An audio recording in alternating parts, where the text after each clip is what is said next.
name is Dustin Browder. I'm the game director on Heroes of the Storm.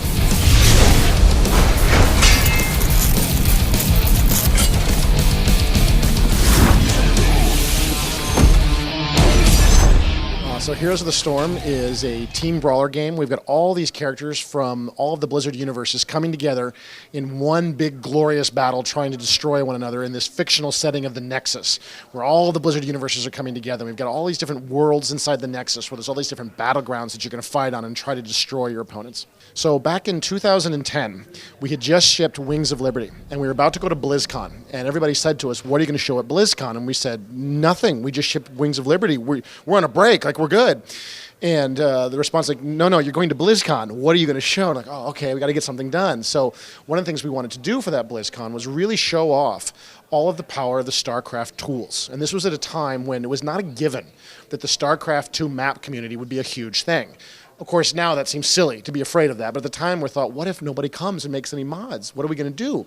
So we thought we would make a bunch of games to show off what our tools were capable of. So we made Iron Chef, which was like Iron Chef, right? Which is this game where you're a zealot and you're collecting cooking ingredients and trying to make different recipes for people. And we made, a map called Star Jeweled, where you were putting together a puzzle and then it would send waves of, Starcraft units to attack the enemy. And we made a little map called Blizzard-Dota, which was meant to be sort of an homage to what the fans had done before in Warcraft 3 and allowed us to test a lot of the systems, inventory systems, leveling systems that we had in the game.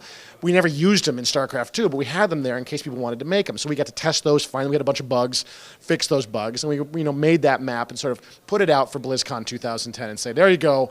We're done. At that time, we had really just one guy working on it. Matt Gocher was a designer at that time. He built that map for us, and we had some artists add some art for us to make it work, and engineers helped us with the UI. But it was going to be a small little project is what it was going to be. It was going to be here and done. We thought we'd release it seriously by Christmas in 2010. That's what would be done. And then the feedback from the fans who came to us, saw us at BlizzCon, the players, was enormous. And we said, well, we'll do a little bit more. We'll just do a little bit more, and we'll be done, right? We'll do a little bit more, and then we got more and more excited about it, and we got really into it. Like, okay, how do we put it in Heart of the Swarm?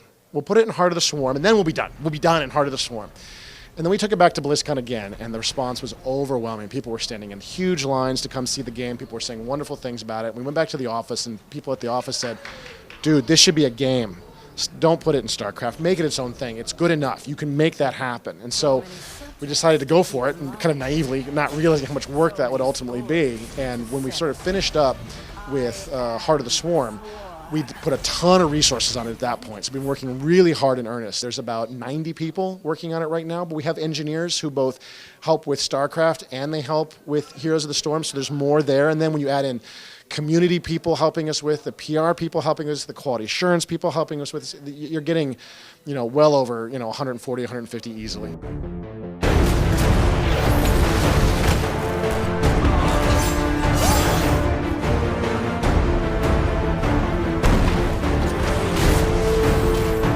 Community people go out and they get us a lot of feedback from a lot of the players who are playing in the Tech Alpha or who are not playing in the Tech Alpha and want to tell us what they think of the game or some of the ideas that are playing in the game. And they make sure we're connecting with those people. They set up events like this for us to come out to places like PAX and meet with, guys like you and meet, with the actual players out there on the show floor, and they sort of help keep us connected to the whole experience. But if I go out here onto the show floor in PAX, like I did yesterday, I walked the line. People were standing in line to play Heroes, sometimes a pretty long line. So I thought I'd start at the end and work my way forward and see what kind of questions that people have, what were their concerns about the game, and to really be able to ask them questions directly. When somebody says to you, I'm worried you're dumbing it down.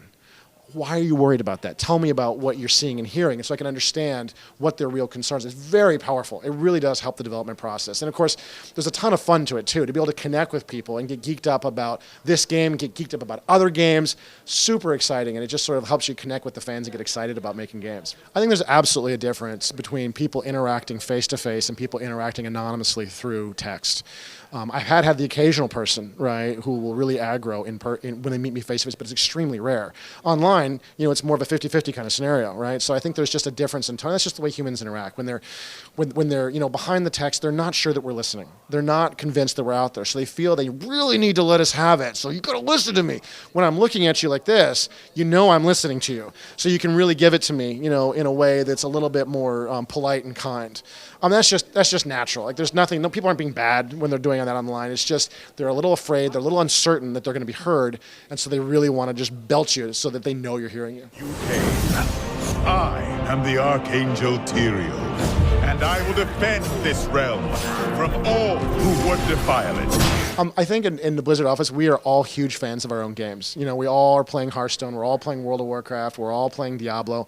You know, we've all played Starcraft. Everybody's played through the campaign. A lot of people are still playing multiplayer. So there's a lot of sense of ownership of all of it in the office. And I haven't really heard that. I mean, maybe it's happening, but it hasn't come to me where somebody said, you know, I want more of mine and less of his. We're not really seeing too much of that. For me, you know, obviously I've worked on Starcraft for a lot of years. Starcraft, I suppose, would be my absolute favorite. And the thing about the Starcraft characters is, since they're all science fiction characters, they've really inspired us to do some really unusual things with the hero designs that we haven't seen before in a lot of other games. And so I get really excited by the Starcraft characters we've worked on. It's got to be balanced across the board. It's very serious for it, Blizzard. You know, balance is not just for the hardcore. Balance is for everyone, you know, and so we really try to do the best we can to make sure the balance is extremely strong. We really try to focus on making the game that we want to make, the game that we want to play.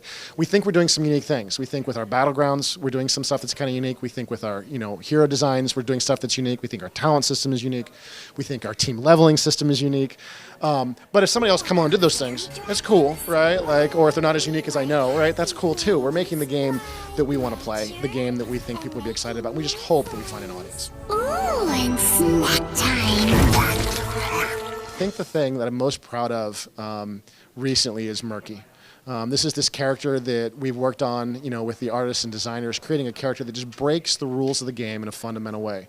Murky is a character, he's a little Murloc, and he's awful. He can't fight, he dies really easily, which kind of makes sense, he's a Murloc. And then you think, yeah, that's really funny, why would I ever play this character, you know, in a team-based game, you know? And so what Murky does is he has an egg that he lays. And when he lays that egg, and he dies, he respawns almost immediately at that egg. So you just keep coming back. We joke he's the Wile E. Coyote character of the game, where he just won't stop. He just never give up. So you may kill Murky, and he comes back. And you kill him, and he comes back. And pretty soon you're running out of mana, and you're running out of health, and he's wearing you down. And he can also be very strategic. He can do things other characters would never dare do. You know, if you want to sneak into the back enemy base and try to blow up some of their structures that are partially damaged, Murky will give it a go. He doesn't care. It doesn't matter if he dies. Or if you need to scout, I've even done this where, you know, somebody will say, hey, is the enemy over there? I'm going to go, I'll check it out. I'm Murky.